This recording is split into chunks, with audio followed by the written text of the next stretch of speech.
Her name is Mia Mazzoni. Good morning, young lady. Good morning. Thanks for having me. Oh, absolutely. It's great to have you in studio. Now, I need to find out a little bit more about you. You are one of those agents that Heidi keeps talking about, that Brandon keep talking about. Check out our great gallery of agents. Well, here you are. Yes. Tell me a little bit about yourself. How long have you been a realtor? I've been a realtor now for about 1.5 years. Okay. And what drew you to this business? I have always enjoyed just helping people. Yeah. I have worked in a boutique for many years, so just helping people has been just the highlight of my life. Absolutely. Honestly. There is nothing like the look on somebody's face when they put that key into their new house, right? And 100%. walk. Isn't that something? Yes. Really cool. That's a great feeling. One of the things that makes that happen is a CMA, and what does that mean? A CMA stands for Comparative Market Analysis. Okay. And that's where you establish the value of the home, correct? Yes. Okay. How do you do that? Yeah, so that is actually what I wanted to talk about today, is just a CMA and how it differs from a Zillow estimate and kind of just what all goes into the listing price. Right.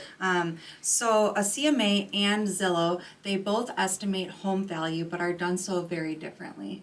So as I mentioned, a CMA stands for Comparative Market Analysis, and it is done by us as realtors, and we look at comps or similar properties. Okay. So we're looking at homes within a given radius, and we're looking to our subject property. Mm-hmm. And we're looking for things such as similar number of bed baths, square footage. Square footage, right. Yes, exactly. Lot size, all of those things that are similar to the property that we're going to list. Okay, so inside the house and outside the house, right? Yes, absolutely. Just taking the whole house as a picture and comparing Right. it to other similar properties. Oh, so give me some examples of what comps would be taken into consideration.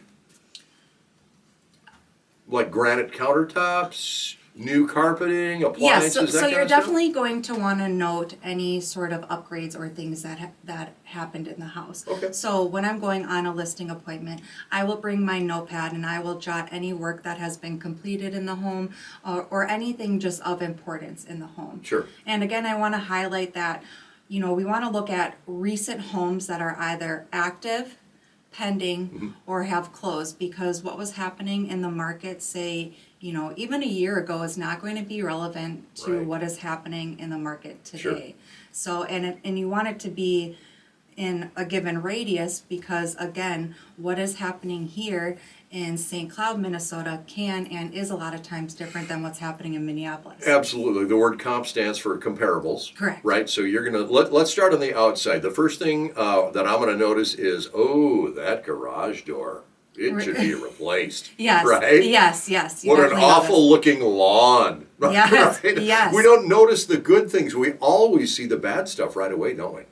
Absolutely. And so just to plug in a little side note here, I think it's essential for homeowners to be keeping any documents, receipts of any work completed on their property, whether that was a whole kitchen remodel or if it's simply just staying on top of maintenance tasks, such as getting your furnace cleaned, Absolutely. right? It just helps the process go a lot smoother when you have all that documentation just ready. Fresh coat of paint on the outside. Yes. We've come through that front door. The screen is no longer broken. No Yes. more holes. It's all been fixed. Yes, right? All that absolutely. kind of stuff. Fresh coat of paint on the inside. Yes. Right? Now, I mentioned things like carpeting and appliances, that sort of stuff. Is it important for a homeowner, a prospective seller, like, should I think about replacing my appliances? Should I think about putting in new carpeting? I think if financially you are able to do so, I think that makes a lot of sense. I think first impressions are everything. Yeah. As, home buyers are walking into your home, they're going to have a good idea about the home as soon as they walk in. So sometimes when I've asked people that question, the answer can be no, because they will say, well, if you put new carpeting in there, how do you know that the new homeowner is going to like that kind of carpet or that color of paint or whatever? I'm with you, though. I would rather have somebody walk into that house and just be knocked over by everything. And I think you're safe if you go more so with neutrals. Oh, sure. Obviously, I wouldn't do some crazy sort of paint or carpeting like that. But Yeah. Get that nice 3/4 inch shag carpeting from the 70s, right? Yes. Ooh, we love Way to that go. stuff. Sure. Okay, what do you like the most about doing your job? What I love the most is kind of what you touched on before, is just giving them the keys and just making somebody's dream come true. Absolutely. Especially with first-time home buyers, I think that's so amazing just to start off from the beginning with them, of not knowing really anything about this process, Sure. to them walking confidently into their new home. Okay. Now, Maya, we started talking about comps. Is there a particular comp that really stands out for you as a realtor that is going to make or break a deal? Like maybe a funky odor in the house or something like that? I think that can certainly come into play here. Yeah.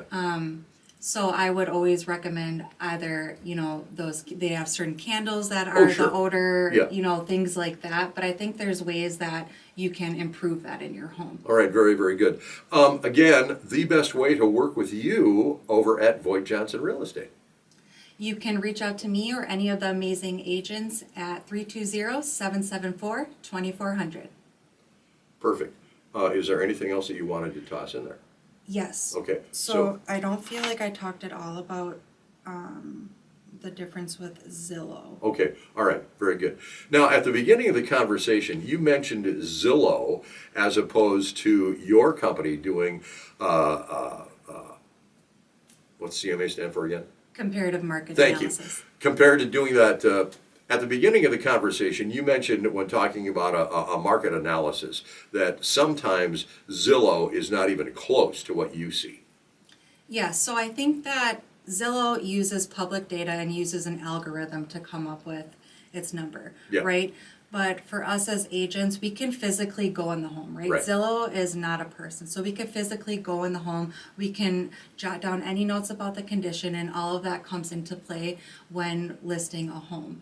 And besides from doing a CMA, it is also important as realtors that we are keeping our sellers' goals and expectations in mind throughout Right. this process, right? Are they hoping for a quick turnaround? What does that process look like for them? So in the simplest form, Zillow can give you a number, and a CMA can tell you if that number should be higher or lower and why. You know what? It's to me, it's you being a real human being as opposed to the online experience. Absolutely, and I think AI and all these things can definitely be very helpful, but there's still something to be said about the human touch and human experience, right? Absolutely. Perfect. We're done. I'm going to take that last segment and put it in the middle. Okay. Okay? You did good. Because we can do. Oh yeah, absolutely. Was it okay? Yeah, heck yeah.